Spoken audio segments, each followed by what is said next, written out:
नमस्कार दोस्तों, स्वागत है आप सभी का इन्फॉर्मेटिकोज में। तो दोस्तों, एक बहुत बड़ी खुशखबरी निकल करके सामने आ रही है इंडियन एयरफोर्स की तरफ से।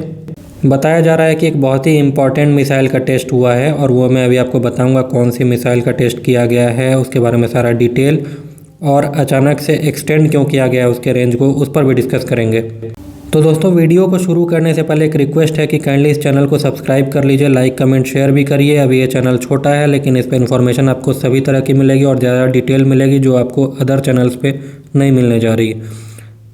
तो आइए अब वीडियो को शुरू करते हैं। तो मैं बात कर रहा था कि एक बहुत ही इंपॉर्टेंट मिसाइल का टेस्ट भारतीय वायुसेना ने किया है और वो मिसाइल है BrahMos air launched cruise missile. लेकिन आप कहेंगे कि इसमें कौन सी नई बात है? तो इसमें नई बात यह है कि एक तो ये एयर लॉन्च्ड वेरिएंट है और दूसरा ये कि इसका भी रेंज बढ़ा करके 400 किलोमीटर कर दिया गया है।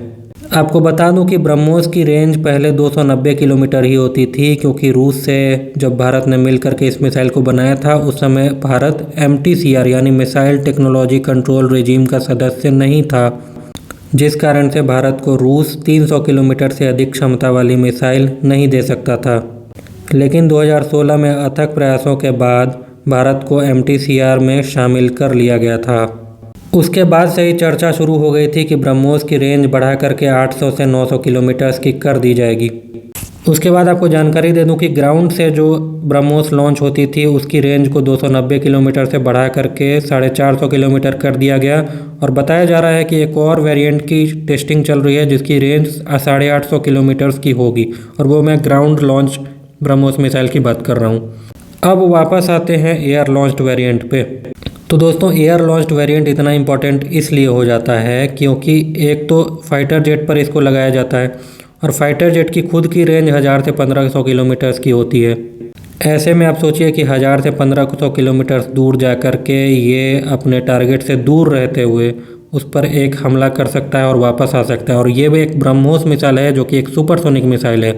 आपको तो पता ही है कि ब्रह्मोस की जो स्पीड है वो मैक 3 के लगभग होती है, यानी कि ध्वनि की रफ्तार से 3 गुना ज़्यादा। अब इस रफ्तार पर अगर किसी टारगेट को फायर किया गया है तो वैसे में इस मिसाइल को मार गिराना लगभग असंभव होता है और उस टारगेट का नष्ट होना बिल्कुल तय हो जाता है। और आपको बता दूं, ये पूरी दुनिया में एकमात्र यूनिक सिस्टम है जो कि सुखोई 30 MKI पे लगाया जाता है और ऐसी दुनिया में कोई और मिसाइल मौजूद नहीं है। जी हाँ, ऐसी कोई मिसाइल दुनिया में मौजूद नहीं है, ये सिर्फ भारत के पास है। यहाँ तक कि रूस के पास भी ऐसी मिसाइल मौजूद नहीं है। ऑल्दो रूस ने एक हाइपरसोनिक मिसाइल डेवलप किया है जिसका नाम किंजल हाइपरसोनिक मिसाइल है, जिसको कि फाइटर जेट से लॉन्च किया जाता है, लेकिन वो दूसरे कैटेगरी की मिसाइल है। बहरहाल ब्रह्मोस की कैटेगरी में दुनिया में कोई भी मिसाइल अवेलेबल नहीं है।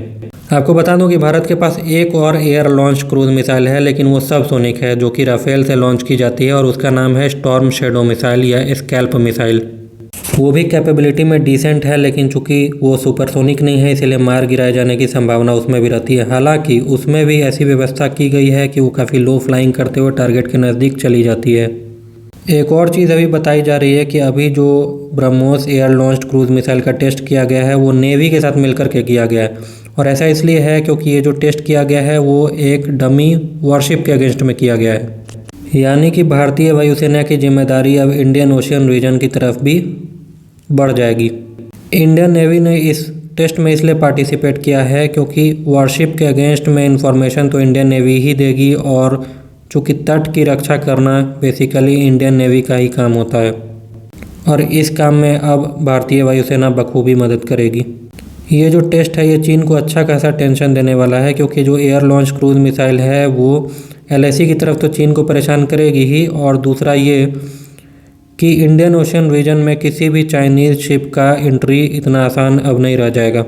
दोस्तों, इसका कारण ये है कि फाइटर जेट जो होते हैं वो काफ़ी ऊंचाई पर उड़ते हैं और अपने रडार के माध्यम से किसी भी वारशिप को 300-400 किलोमीटर पहले ही डिटेक्ट कर लेते हैं। इसका कारण ये है क्योंकि एयर टू सी मोड में काफ़ी ऊंचाई से शिप आराम से रडार पे पकड़े जाते हैं और बड़े आराम से BrahMos air launched cruise missile उस पर फायर कर दी जाएगी।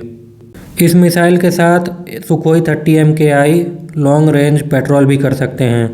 अब आप सोच रहे होंगे कि 400 किलोमीटर की रेंज कौन सी ज़्यादा रेंज हो गई, तो आपको बता दूं कि ये एक क्रूज मिसाइल है, ये कोई बैलिस्टिक मिसाइल नहीं है जो कि 5000-10,000 किलोमीटर की दूरी पे चली जाए। और एयर लॉन्च्ड क्रूज मिसाइल की रेंज इतनी ही होती है। इसका कारण ये है कि इन मिसाइलों को फाइटर जेट पर फिट करना है, इसलिए इन्हें ज़्यादा भारी नहीं बनाया जाता है। इनको काफ़ी कॉम्पैक्ट रखना पड़ता है ताकि इसकी रेंज ज़्यादा से ज़्यादा हो सके, क्योंकि फाइटर जेट जाहिर सी बात है उतना ज़्यादा वज़न उठा नहीं सकते हैं। यही कारण है कि ब्रह्मोस को एकोमोडेट करने के लिए सुखोई 30 MKI में काफ़ी चेंजेस करने पड़े थे।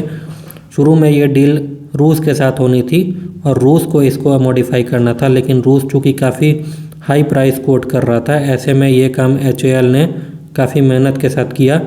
और ऐसी खबर है कि अब तक 40 सुखोई 30 MKI को मॉडिफाई किया जा चुका है ऐसे BrahMos air launch cruise missile को कैरी करने के लिए। दोस्तों, यहाँ पर एक और इन्फॉर्मेशन देना बनता है कि BrahMos air launched cruise missile एक काफ़ी भारी मिसाइल है और बड़ी मिसाइल है, इसीलिए एक सुखोई 30 MKI पर सिर्फ एक मिसाइल ही लगाई जा सकती है। और ये एक सेवियर लिमिटेशन है जिसको एड्रेस करने के लिए भारतीय वायुसेना ने रैम्पेज मिसाइलें खरीदी हैं, जो कि 4 से 5 की संख्या में एक सुखोई 30 MKI पर लगाई जा सकती है। ऑल्दो इसकी रेंज तो सिर्फ 250 किलोमीटर की है, लेकिन ये काफ़ी एक्यूरेट मिसाइल भी हैं। हालांकि इनकी कैपेबिलिटी ब्रह्मोस से थोड़ी कम रहेगी, लेकिन फिर भी ये काफ़ी डिसेंट मिसाइल हैं और ये मिसाइलें ब्रह्मोस से काफ़ी सस्ती भी आती हैं।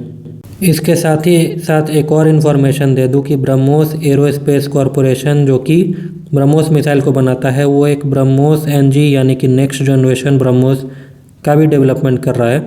और बताया जा रहा है कि यह मिसाइल काफ़ी हल्की होगी और इसकी स्पीड बढ़ करके और 3.5 मैक से लेकर के 4 मैक तक होगी। और ये चूँकि हल्की होगी, इसीलिए HAL तेजस यानी कि जो हमारा देसी फाइटर जेट है उस पर भी तैनात की जा सकेगी।